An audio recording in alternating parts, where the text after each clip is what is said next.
কথা বলেছে। তাহলে সমাজমূলক, সমাজের উন্নয়নমূলক কাজ করার অন্যতম একটি হচ্ছে এতিমদের দেখভাল করা, এদেরকে সাহায্য সহযোগিতা করা, এদের প্রতিপালনের দায়িত্ব গ্রহণ করা। হাদিসের মাঝে তো আসছে, পূর্ব দিকে মুখ ফিরানোর মাঝে কোনো কল্যাণ নেই, কোনো পূর্ণ নেই। আল্লাহ তাআলা বলেছে তো পশ্চিম দিকে ফিরে নামাজ পড়ো, পশ্চিম দিকে ফিরে পড়তে হবে। আল্লাহ তাআলা যদি নির্দেশ দেন পূর্ব দিকে ফিরে নামাজ পড়তে হবে, তাহলে পূর্ব দিকে পড়তে হবে।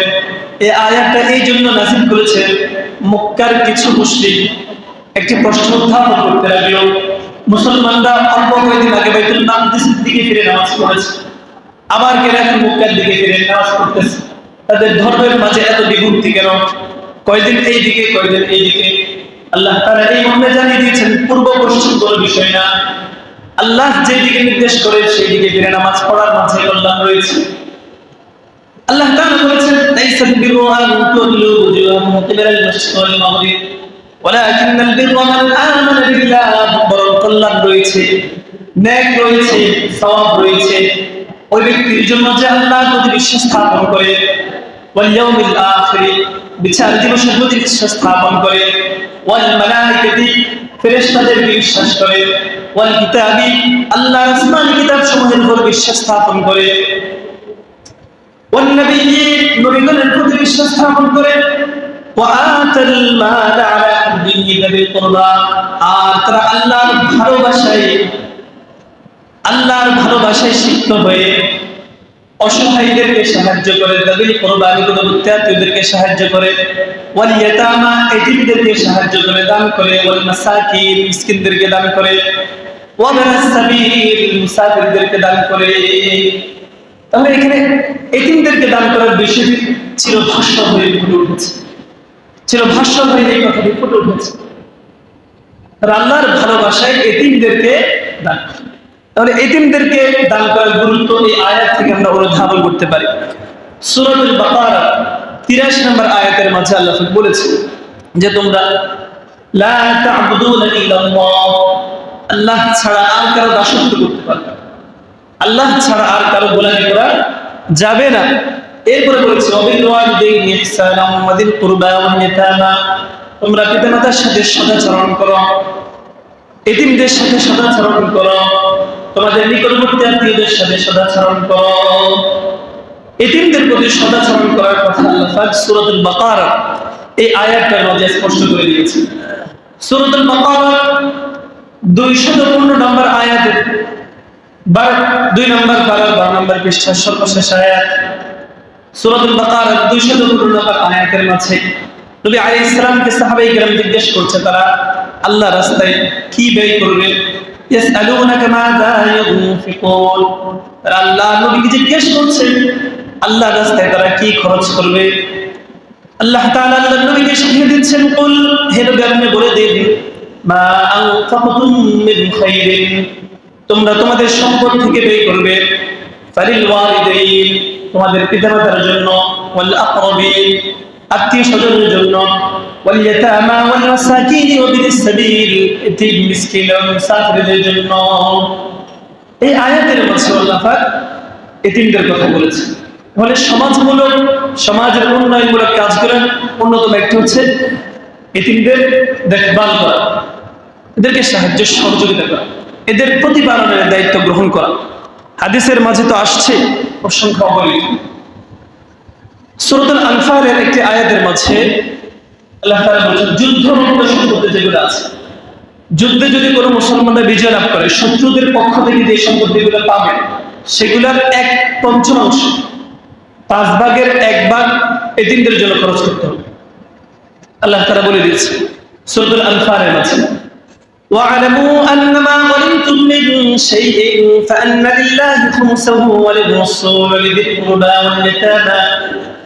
وَالْيَتَامَى وَالْمَسَاكِينِ وَابْنِ السَّبِيلِ, তোমরা সকল মুসলমান জেনে রাখো, যুদ্ধরত সম্পত্তি যেগুলো তোমরা প্রাপ্ত হবে, লাভ করবে, সেগুলোর 1/5 আল্লাহর জন্য, তার রাসূলের জন্য, এতিমদের জন্য, মিসকিনদের জন্য, মুসাফিরদের জন্য অবধারিত থাকবে। তাহলে এই আয়াত এতিমদের এই হকটি স্পষ্টভাবে উদ্ভাসিত হয়ে উঠছে। তারপরে এতিমদের মাল যদি কেউ অন্যায়ভাবে গ্রাস করে, এদের কি ভয়াবহ শাস্তি হবে। 4 নম্বর পারা 16 নম্বর পৃষ্ঠা সূরাতুন নিসার 2 নম্বর আয়াত 10 নম্বর আয়াতে আল্লাহ বলেছেন, আল্লাহ তাআলা বলেছেন তোমরা ওয়াআতুল ইয়াতামা আমওয়ালাহুম, তোমরা এতিমদের মাল তাদেরকে বুঝিয়ে দাও। ওয়ালা তাতাবাদদালুল খাবিথা বিত-তাইয়্যিব, এতিমদের উৎকৃষ্ট মালকে তোমাদের নিকৃষ্ট মালের সাথে একাকার করে বক্ষণ করিও না। ওয়ালা তাকুলু আমওয়ালাকুম ইলা আমওয়ালিকুম, তোমরা এতিমদের ধন সম্পদকে, এতিমদের যত ধন সম্পদ রয়েছে এগুলোকে তোমাদের সম্পদের সাথে একাকার করে বক্ষণ করিও না। এতিমদের ধরেন একটা উৎকৃষ্ট জমি আছে, যে জমি থেকে খুব ভালো ফসল হয়। আপনার একটা এমন জমি আছে যেখান থেকে ভালো ফসল হয়, আপনি ওই ফসলগুলোকে এই ফসলের সাথে মিলিয়ে একাকার করে খাচ্ছেন, এটা জায়েজ। এটাকে আল্লাহ বলছে ইন্নাহু কানা হুবান কাবীরা, যে ভয়াবহ সূরাতুন নিসা 10 নম্বর আয়াতের মাঝে আল্লাহ তাআলা এই বিষয়টাকে আরো জোরালো ভাবে বলছে যে এতিমদের সম্পদ যদি কেউ বক্ষণ করে তাহলে সে কি বক্ষণ করছে। ইন্নাল্লাযীনা ইয়াকুলুনা আমওয়ালাল ইয়াতামা যুলমান ইন্নামা ইয়াকুলুনা ফী বুতুনিহিম নার, যারা অন্যায়ভাবে এতিমের সম্পদ বক্ষণ করবে, ইন্নামা ইয়াকুলুনা ফী বুতুনিহিম নার, সে তো এতিমের সম্পদ বক্ষণ করছে না, বরং সে তার পেটের মাঝে অগ্নি ভরতেছে, আগুন ঢুকে গেছে। ওয়াসায়াসলাউনা সাঈরা, সে অচিরেই জাহান্নামের আগুনে দগ্ধ হবে। কত বড় হুঁশিয়ার, কত বড় হুঁশিয়ার। এতিমের সম্পদ বক্ষণ করে এটা কত বড় অন্যায়। এতিমদের যদি আমরা দায়িত্বভাগ গ্রহণ করি, আল্লাহ পাক জান্নাতের ঘাটি, জান্নাতের পথ দেখিয়ে সূরাতুদ দাহারের মাঝে আমাদেরকে বলছেন যে যদি তোমরা জান্নাতের সন্ধান পেতে চাও, জান্নাতের ঘাটির সন্ধান পেতে চাও, তো তোমাদেরকে কি করতে হবে। আল্লাহ তাআলা বলছেন وَيُطْعِمُونَ الطَّعَامَ عَلَى حُبِّهِ مِسْكِينًا وَيَتِيمًا وَأَسِيرًا, দুইটি আয়াতের মাঝে বলেছেন, একটি মাঝে আল্লাহ পাক বলেছেন আল্লাহর মুমিন বান্দাদের একটি সিফাত, একটি বৈশিষ্ট্যের কথা উল্লেখ করেছেন।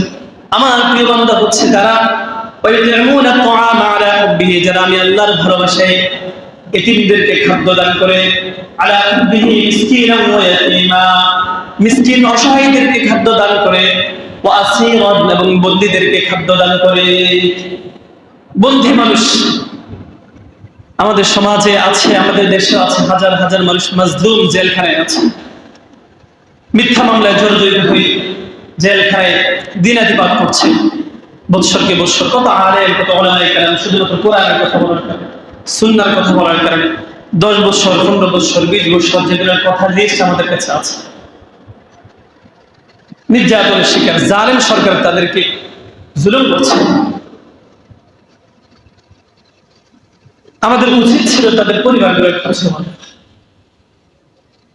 ফতোয়া শামীর মাঝে ইমাম শামী রাহমাতুল্লাহ আলাইহি লিখেছেন, এই কথাটি খুব ভালোভাবে খেয়াল করেন, খুব ভালোভাবে খেয়াল করেন।